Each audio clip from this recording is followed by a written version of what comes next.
Gràcies per la carta i també a tu i a tots els companys de la editorial, gràcies per la feinada que feu. Ara a favor de la nostra llibertat i des dels inicis a favor de la independència.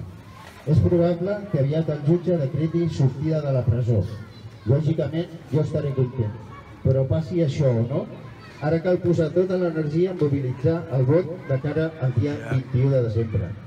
Això és perquè aquesta carta està datada el dia 2 de desembre. Si tenim una majoria de vots, podrem encarar la legislatura amb una força renovada per seguir el camí cap a la república.